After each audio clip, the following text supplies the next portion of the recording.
PMC Hindi से जुड़े latest updates पाने के लिए हमें सोशल मीडिया पर फॉलो करें।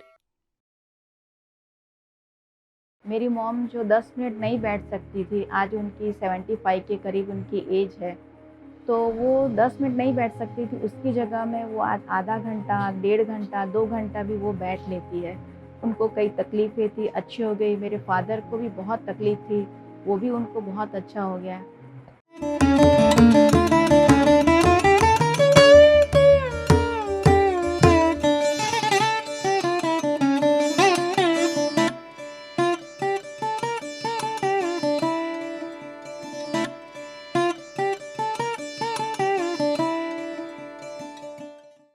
मेरा नाम मोनिशा चौहान है, मैं सूरत से हूँ, सूरत गुजरात। मैं कई सालों से मेडिटेशन कर रही हूँ, कई गुरुओं से मिल चुकी हूँ। मेरा बचपन, मेरा परिवार सभी इस आध्यात्मिक लाइन में ही है। मैं कई सालों से मेडिटेशन करती थी, मुझे बहुत कुछ मिला, पर फिर भी कुछ ना कुछ कमी रह गई थी और मैं वो कमी खोज ही रही थी। मुझे आत्मिक शांति नहीं था कि बस अब पूरा हो गया है। फिर एक दिन मैंने देखते-देखते यूट्यूब से एक चैनल में मैंने देखा कि उसमें बहुत अच्छा टॉपिक दिया हुआ था कि ध्यान से मृत्यु से बाहर आए ऐसे करके। तो मुझे ऐसा हुआ कि ये चीज़ क्या है? तो मैंने वो पूरा वीडियो सुना, उसके बाद 2-4 वीडियो सुने, उसके बाद ऐसा हुआ कि नहीं, अब ये चीज़ खोजनी पड़ेगी। फिर मैं सभी जगह अपने नंबर डाल-डाल के कहीं न कहीं मास्टरों से मिली, मुझे नंबर मिला, फिर मुझे कॉन्टैक्ट हुए। वहाँ से मुझे एक मास्टर ने बताया कि पत्री जी जनवरी में आ रहे हैं अहमदाबाद। मुझे कुछ 12-15 दिन ही हुए थे, तो मैं डायरेक्ट पत्री जी से मिली, वहाँ मुझे बहुत रिलैक्स हुआ। उसके पहले जब मैंने ये वीडियो सुने, तब कुछ 7-8 दिन तक के इतनी एनर्जी आए मुझे बैठने में कि मेरी आँख ही ना खुले और समझ में नहीं आया कि मुझे हो क्या रहा है। ना मुझे रात को नींद आए, ना मुझे दिन में नींद आए। रात को भी 1 घंटा 2 घंटा सोए, इनफ हो गया। पर सारा दिन जैसे एनर्जी से भरा, आँख एकदम बंद होने लगे, भारी होने लगे। फिर मैंने प्रेम सर से बात की, उन्होंने बोला कि अर्थ एनर्जी को आप दीजिए, हाथ को नीचे डालिए। उसके बाद फिर मैंने वो सब किया, उसके बाद फिर रिलैक्स हुआ। फिर मैंने अपने माइंड से कमांड किया कि अब मुझे थोड़ी देर सोना है, मेरे शरीर को रिलैक्स चाहिए। तो उसके बाद फिर मुझे नींद आने लगी और मुझे आराम लगा। फिर मेरा कंटिन्यू जर्नी चालू हो गया। उसके बाद फिर मैंने पत्री सर से मिलने के बाद जब फर्स्ट टाइम मैंने उनको देखा, तो मुझे ऐसा फ़ील हुआ कि जो मैंने इतनी आज 50 इयर्स मेरी है कि अब मुझे लाइफ़ में सब कुछ मिल गया है।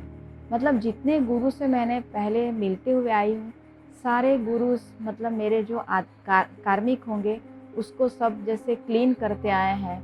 जैसे इसके पहले गुरु थे मेरे, वो यही बोलते थे कि मैं स्वीपर हूँ, आपका झाड़ू पोछा साफ़ कर रहा हूँ आपके कर्म को। तो वो सफाई करते-करते हम आगे बढ़े, तो आगे की क्लास में आए हैं। पत्री जी से मिलने के बाद ऐसा फ़ील हुआ कि अब मुझे कुछ नहीं चाहिए, जीवन में मुझे सब कुछ मिल गया है। वहाँ आके मुझे ठहराव लगा और वहाँ से मेरी जीवन चालू हुआ।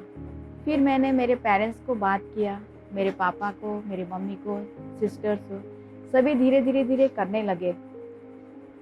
फिर उन लोग को भी इतना रस आने लगा। उसी दरमियान जेटीपी 4 आया, फिर हमने सबने फॉर्म भरा, फिर किया, फिर इतना रश आया तो मेरे पापा ने जेटीपी ख़त्म होने के बाद दूसरा चालू होने वाला था। जितने भी रिलेटिव्स थे, फ़ोन में नंबर्स थे, सभी को फ़ोन लगा के सबको उसने ज़बरदस्ती फॉर्म भरवाया और सभी को करवाया।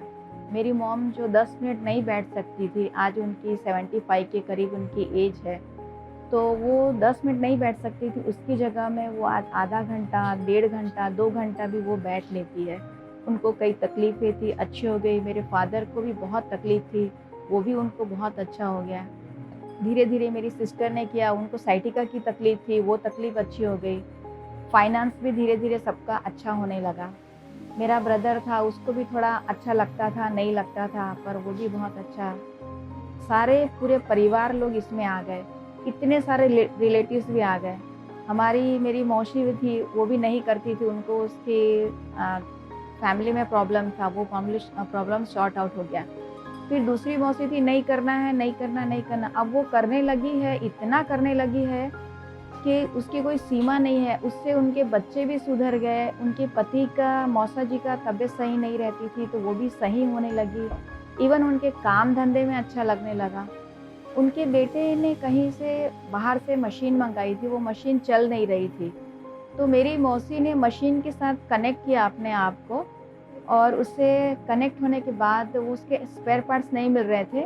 काफ़ी समय तक ये चलता रहा। फिर अचानक से आज उसने सोचा कि नहीं, आज तो अच्छा हो ही जाएगा, अच्छा रिज़ल्ट आ जाएगा, मशीन चालू हो जाएगा। उसके साथ हमेशा कनेक्ट होती थी और एक दिन ऐसे ही मैसेज उनके बेटे का आया कि नहीं मम्मा, मशीन चल गई करके। ये एक बहुत बड़ी बात हो गई, इसलिए हम लोग बहुत आनंद में हैं। दूसरा एक्सपीरियंस और है कि मैं सूरत में रहती हूँ, मुझे बहुत शौक़ है मेडिटेशन करना है। वैसे मेरा पेशा योगा टीचर ही हूँ, मेडिटेशन वगैरह कराती हूँ, रेकी करती थी, अभी रेकी मैं नहीं करती हूँ।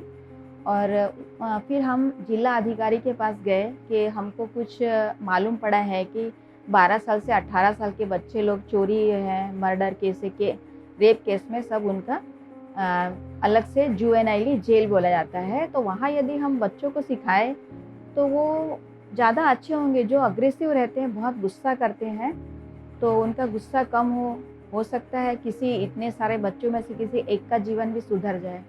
फिर वहाँ से हमने उनके पास परमिशन लिखान में उसने दिया, तो उन्होंने थोड़ा टाइम लगा दिया देने में। तो हमने उनको बहुत बोला कि हमको 21 जून को तो आपको देना ही पड़ेगा। हम उसके ऊपर बहुत ज़्यादा प्रेशर देने लगे। फिर बोले चलो 21 जून को। जिस हम 21 जून को वहाँ पर सिखाने के लिए गए योगा, तो हमने मेडिटेशन भी कराया। बच्चे लोग जो इतने गुस्से वाले, एक दूसरे को मार पीट करने वाले, कब उन लोग क्या करेंगे कुछ मालूम नहीं है, उतना शांत से करने लगे। पूरा योगा भी किया, मेडिटेशन भी किया। उसके बाद फिर हमने कंटिन्यू इस चीज़ को उनसे परमिशन ली कि आप हमको सिखाने के लिए दीजिए।